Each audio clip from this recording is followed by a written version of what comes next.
Baik, terima kasih pemirsa. Anda kembali di Damai Indonesiaku. Setelah tadi guru kita Ustazah Nabila menjelaskan hati-hati, mata akan menjadi panah yang beracun ketika mata digunakan ke jalan yang bermaksiat atau kemaksiatan. Nah, guru kita Kiai Haji Syarif akan menjelaskan lebih dalam bagaimana mata merupakan pintu masuk dosa. Selamat mengikuti. Silakan Kiai.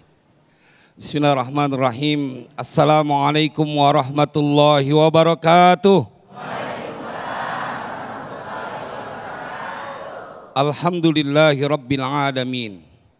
Allahumma salli wa sallim ala Sayyidina Muhammad wa ala ali Sayyidina Muhammad.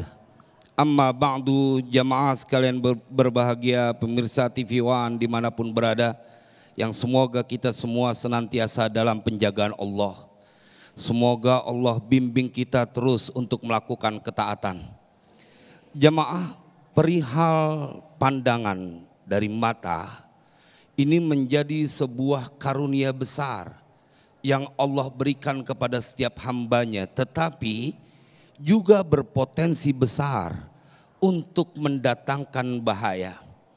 Kita lihat betapa pentingnya pandangan itu, bisa melihat itu ketika Allah menceritakan di dalam Al-Quran bahwa bila ada orang yang menjauh, berpaling dari Al-Quran, wa man a'radu an dzikri fa innalahu ma'isyatan dongka wa nahsyuruhu yaumal qiyamati a'ma qala rabbi lima hasyartani a'ma wa qad kuntu basira.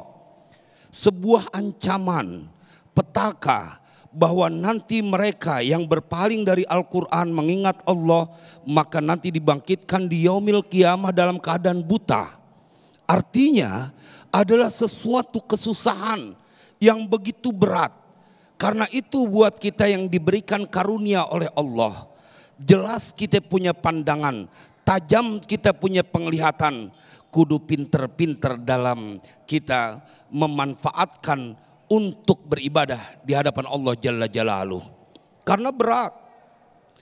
Di dalam Al-Quran Allah ceritakan tentang bahayanya mata. Ibu kenal dengan Nabi Yusuf alaihissalam? Kenal karena apanya, Bu? Tuh, karena gantengnya. Tapi memang ini salah satu dari keistimewaan Nabi Yusuf alaihissalam. Tetapi bagaimana Al-Quran bercerita tentang wanita-wanita pembesar yang mereka tatkala tak mampu menahan apa yang menjadi efek dari pandangannya. Al-Quran bercerita mereka memotong jari jemarinya. Falamma ra'ainahu akbarunahu wa qatta'na aydiyahun wa qulna hasya lillah ma hadza basyaron in hadza illa malakun karim. Allah ceritakan di dalam Al-Quran tuh, lihat bahayanya pandangan, gak pakai nunggu nanti di yaumil qiyamah. Tetapi Al-Quran bercerita bila engkau tidak mengontrol kau punya pandangan, maka akan membuat petaka. Bayangkan bagaimana pandangan bisa menghipnotis bagi diri mereka sendiri, yang ketika melihat ada manusia yang kelewat tampan. Makanya para ulama kemudian berkata, andai saja para wanita melihat pesona dari Nabi Yusuf alaihissalam, tak mampu merasakan perih saat jari jemarinya terpotong, bagaimana mereka pada saat menatap wajah baginda Rasulullah.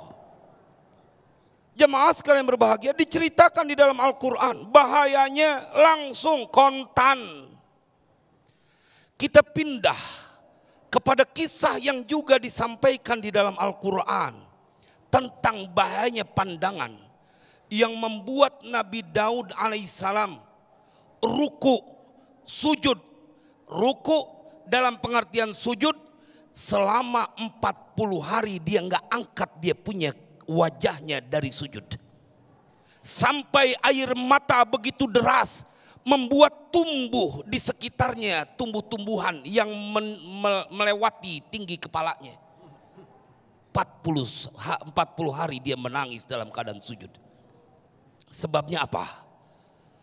Jemaah, ketika Allah bercerita, menegur dalam tanda kutip, Nabi Daud alaihissalam dengan mengirimkan 2 malaikat masuk yang menjelma menjadi manusia, dan diceritakan di dalam Al-Quran bahwa ini punya saudara memiliki 99 ekor kambing.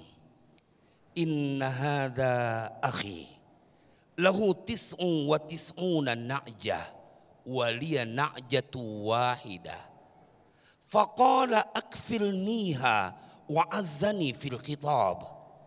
Al-Quran yang bercerita tentang malaikat yang dikirim oleh Allah untuk menegur manusia pilihan dengan sebuah kasus yang sesungguhnya Nabi Daud mendapatkan teguran dari Allah Subhanahu wa taala bahwa ini saudaraku punya 99 ekor kambing betina dan aku mempunyai 1 ekor kambing betina, dan dia berkata, berikan 1 ekor kambing betina yang kau miliki. Wa azzani fil khitab, dia telah mengalahkan aku dalam perdebatan. Jemaah, apa yang akan kita dapatkan dari kisah ini ketika kita membuka kitab tafsirnya? Oh, ternyata Nabi Daud alaihissalam terpesona dengan seorang wanita, istri dari pegawainya.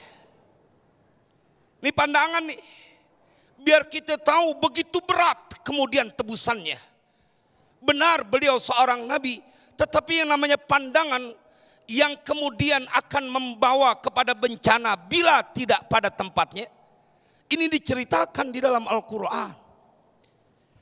Apa yang diceritakan oleh Tuan Syekh Nawawi Al-Bantani dalam kitab Uqudul Lujain, diperinci sama beliau ketika Nabi Daud mengejar seekor burung sampai kemudian tak sengaja melihat seorang wanita yang cantik dan sedang mandi, langsung terpikat dan bertanya, siapakah wanita itu? Fulanah, istri dari fulan.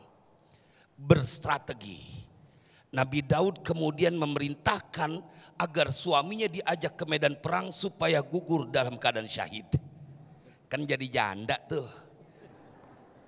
Halal dia, dinikahi setelah masa iddahnya. Jamaah, padahal saat itu Nabi Daud sudah mempunyai istri 99. Syariat pada saat itu membolehkan. Kalau sekarang kan cuma 4. Itu juga berabe bener kita. Bisa dipentung pakai centong. Jamaah sekalian berbahagia, ditegur bahwa ada seorang yang dia inginkan, seorang wanita yang kemudian menikahinya. Kemudian dikirimlah malaikat Jibril dan malaikat Mikail, dalam tafsirnya dikatakan telah berlaku zalim orang itu. Wa dhanna Dawud annama fatannahu fastaghfara rabbahu wa kharra raki'an wa anab. Jemaah, ini diceritakan oleh Al-Quran. Tebusannya 40 hari sujud, berlinang air mata sampai membuat itu tumbuhan berada di sekitarnya. Bagian ini menjadi pengingat. Lalu bagaimana dengan engkau yang menggunakan mata untuk memandang yang haram, padahal Nabi Daud menikahinya. Semoga manfaat. Baik, Masya Allah, Kiai Haji Syarif yang sudah berkisah bagaimana pada zaman nabi-nabi kita terdahulu Allah membayar secara kontan ketika mata tidak digunakan sesuai syariatnya, dan saat itulah maksiat-maksiat berikutnya akan terus berkelanjutan. Nah, kita akan perdalam lagi tema besar kita, yaitu mata merupakan sumber dosa, insya Allah di segmen 4 dan 5 melalui sesi tanya jawab. Nah, saya akan undang terlebih dahulu untuk jamaah yang sudah siap dengan pertanyaannya, insya Allah akan dijawab oleh guru-guru kita di segmen berikut. Silakan Ibu, dengan Ibu siapa, diperkenalkan namanya dan silakan diajukan pertanyaannya, silakan. Terima kasih. Assalamualaikum warahmatullahi wabarakatuh. Waalaikumsalam warahmatullahi wabarakatuh. Saya Ria, mau tanya kepada Ustazah, apakah benar kalau kita memposting kita jalan-jalan, foto kita, kebahagiaan kita di IG atau FB, kita bisa mendapatkan penyakit ain? Begitu saja. Wassalamualaikum warahmatullahi wabarakatuh. Waalaikumsalam warahmatullahi wabarakatuh. Pertanyaan yang sangat menarik sekali dan insya Allah akan dibahas oleh guru kita dan akan dijawab oleh guru-guru kita sesaat lagi di Damai Indonesiaku. Kami akan kembali.